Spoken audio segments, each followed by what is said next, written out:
Well, hello out there to all of you seekers of plastic camaraderie, and welcome to my channel, where I sit and talk about dolls. Sometimes it's Barbie, sometimes it's Illy, sometimes it's Monster High, sometimes it's a Disney princess. Must I carry on? I really feel like you get the point. My philosophy is that if she's made of plastic and looking for a home, then she's welcome here. Because I make questionable financial decisions with dolls, but justify it by calling it content. My name is Daniel, and I am the Barbie Book Boy.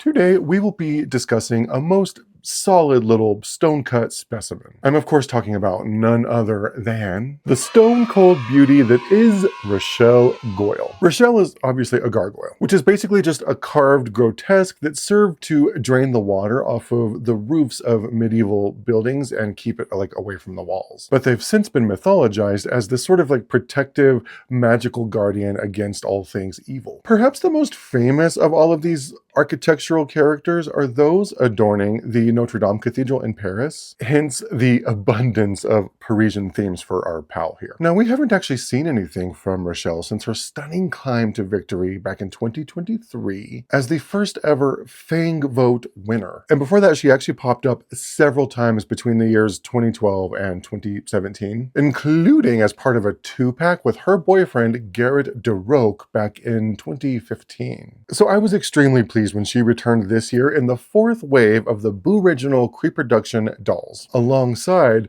two new Venus McFlytrap and a Rebecca Steam doll reproduction. And I really love being able to scoop up these new dolls because the original dolls are just so darn expensive on the secondhand market. So it's like a treat every year when the new ones come out. And I'm probably going to scoop up the other two ladies as well because I don't have those two characters in my collection, but only if they happen to go on sale maybe later this year because I'm cheap. But for now, let's take a closer look at Rochelle. Starting with this busy little boulder of a window box. Frankly, it's fairly reminiscent of all the other boxes from the first three waves, so nothing too radical to report here. It's a pink and black and white jumble of carved chaos, which is actually one of my all-time favorite color combinations. But there are a few Rochelle-specific details that I can report. Starting with several very many references to the fleur-de-lis with this cutout here, which is arguably most famous as a symbol of French royalty. And there's another one down here at the bottom in cracked stone over here next to her name. Also randomly strung about the box, you see this pink chain theme. You can kind of even see it here in the background of her card. On one side of the box, we've got this illustration of Rochelle with her pet, which we're going to get to in a second. But the whole thing is just this calamity of stripes that continues around onto the other side. And then on the back of the box, we've got another illustration here of Rochelle with her pet down here. There's a little tag here at the top that they've put in multiple languages. And it says, "Meet the frighteningly fabulous teenage children of the world's most famous monsters." And as you move down to the middle of the box, it's got her info blurb here in several different languages. So here we learn that Rochelle is actually 415 years old, which apparently in gargoyle years is just a teen, so who knew? But that means that she would have been born in what, the year 1611.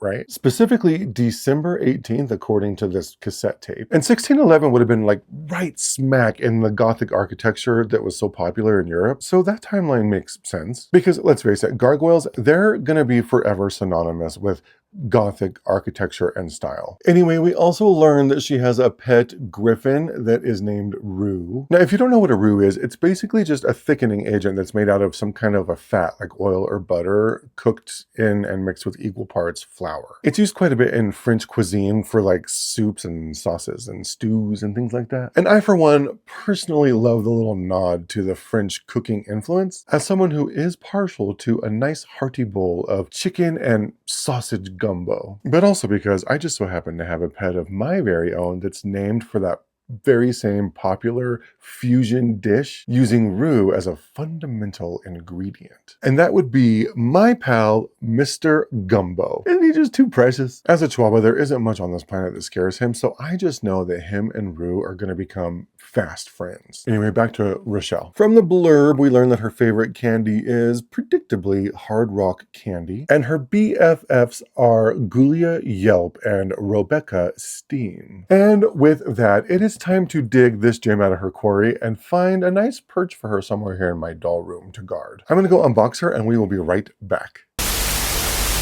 And we're back. So before we get into Rochelle herself, let's go take a peek at her accoutrement. Basic black Monster High stand with black Skelett hairbrush. And I just want to say real quick that I love these Monster High brushes because these bristles here are spaced nice and wide. So they tend to be really easy on doll hair, just saying. And of course she comes with one of the old school diaries that they used to come with back in the G1 days. Got her name on it. This diary belongs to Rochelle Goyle, and of course she has to also mention it in French. And she's issued this warning here: do not think you can read my diary without me seeing you. And of course, once again in French. And I really wish they would bring these back for more of their dolls because I just love them and their adorable little journal entries that are so character specific. It's just super cute. She also comes with a stone handbag that has a fleur-de-lis clasp, and it actually opens. That way she can carry a hunk of cheese and a baguette in case she gets hungry on her reconnaissance flights as she's scouting for danger. And of course her pet gargoyle in the shape of a griffin that we've already established is named Roux, R-O-U-X. I'm gonna send Roux off to go play with Mr. Gumbo while Rochelle and I conduct our business. And now onto the lady herself. Starting at the top, Rochelle's got this black headband right here in front of her little wing-shaped ears that are pierced and have these earrings that are, I think they're sort of like a stylized fleur-de-lis, because of course they are. And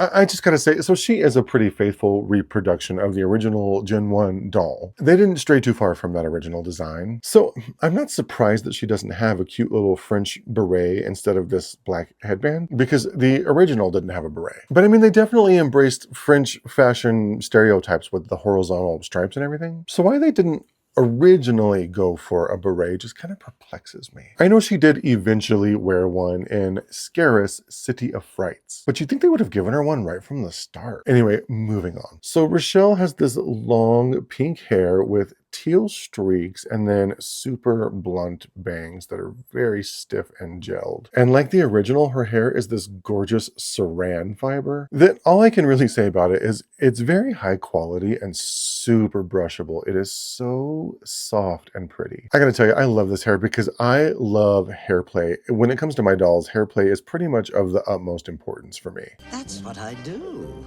It's what I live for. And the good news is that she's a reproduction. So we don't have to worry about the glue inside the head that plagues so many of the original Gen 1 Monster High dolls. For reference, my Gen 1 Frankie doll that has this like super gross, stiff, like sticky, like you can see it like, I don't know if you can see it like sticking to my fingers. It's glue seepage. Sorry, I don't know what to tell you, lady. But that is not a problem that we have to worry about with the reproduction Rochelle. As for her skin tone, you can see that it's a grayish, almost beige color with the characteristic speckles that give her this like weathered stone quality. But if I'm honest, all it does is make me crave a Hershey's cookies and cream candy bar.